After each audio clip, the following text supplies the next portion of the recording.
Hi everyone, N.A.T here, and today I will show you how I manage, save, and organize my projects. So let's say I'm working on a new project like this. I lay down a couple sounds and it's still unsaved, so I need to save it. First thing I do is I press Command-Shift-S to save this new project. And this window opens up, and as you can see, I have my projects folder, which is the folder where I keep all my projects. And then inside that folder, I have other folders, okay? Let me explain how they work. So, this sound palettes is the folder where I save new song ideas and where I have my basically my work in progress stuff.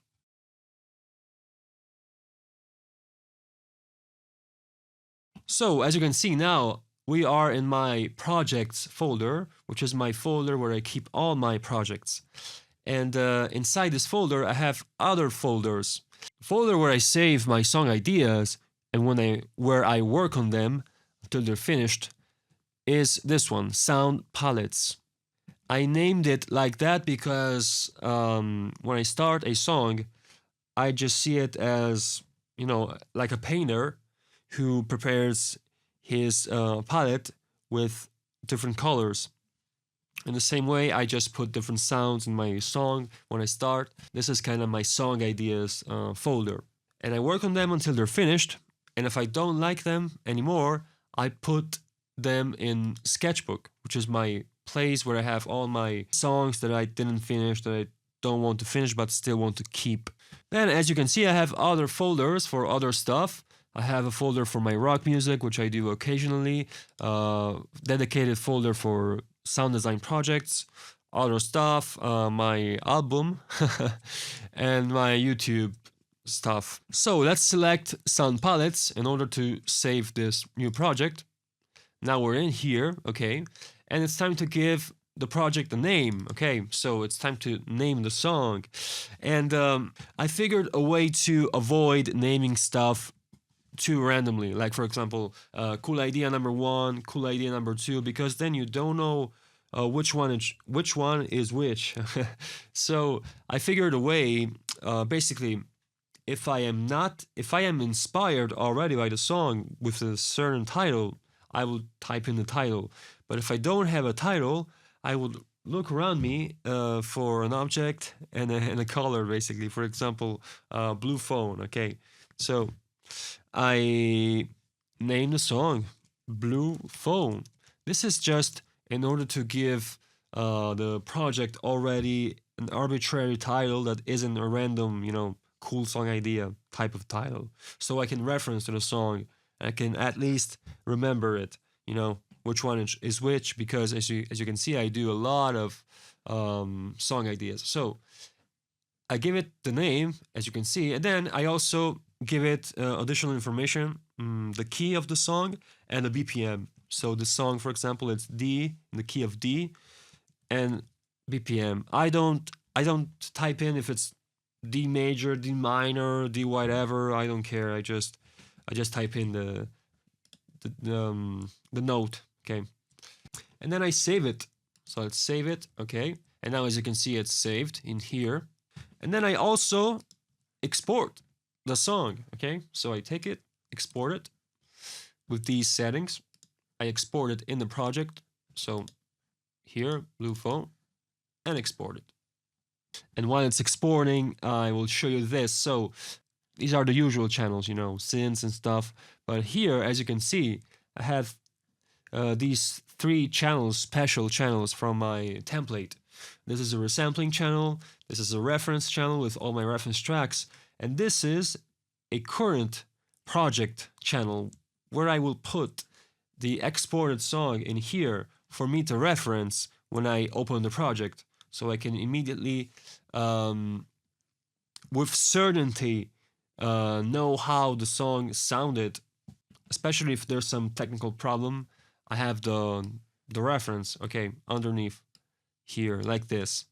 And also I can right click and click on show in browser, show in Finder, and when I click, it takes me in Finder and I can double click, so it will be upload it on my Apple Music right away, and I can listen to it. I can already listen to it in my car stereo, wherever I take my phone, basically, which is very useful. And so when I finish a session, or when I basically go to sleep, I export the song and I consider that project finished.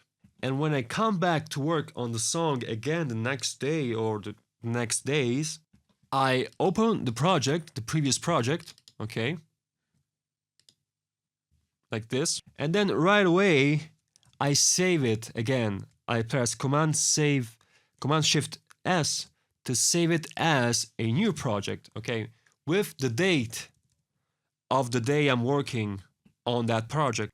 For example, 12th of October 25, I press save, okay.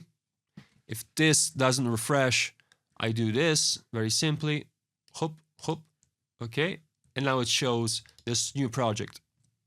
So basically every day I continue working on the song, I create new projects which act as new versions, and then I export the new versions as well. So I can reference as I keep working on the song for days to the version before, and if I need to go back, I can very easily choose the best version and go back to it or take sounds from it. So let me show you other projects I've actually worked on. For example, with this project of the song called No Words that you can go listen to SoundCloud, you can see that I started the song and I was already inspired, so I gave it the name No Words and I exported the version. Okay, then the next day, okay, I actually ordered by date. So this was the first version, and I know it's the first version because it doesn't have any date on it. Then the next day, I worked on it and I saved the project, as you can see here, and I exported also the various versions. Sometimes I will do a copy version or a number 2 version, okay? Then I saved it the other day, the next day again, as version, with the date, and then like this, date, next day, new project, next day, new project, and new export, okay? Sometimes I also give additional information about the export. For example, this was information about the master, no clip, original kick, okay? And as you can see, here a new project, a new export with additional information. So that's pretty cool. And then when a song is finished, let's actually look at my archive in iCloud where I put my finished songs. I have them ordered by year, okay? Let's take a look, for example, at my song Focus. This is the project. I usually keep some, I don't know why these files are here. Anyways, Focus, this is the project. Here I keep the export. So I create other folders, like for example, export, where I keep the exported versions with the export project, and so on. I also keep, this is a folder where I can put anything, so I can also put cover arts, the pre-master, other stuff. All right, I hope this was cool, not too complicated. Let me know if this was interesting to see. Let me also know how you manage your projects. Everyone has their own ways of managing projects. Thank you for watching and see you next time.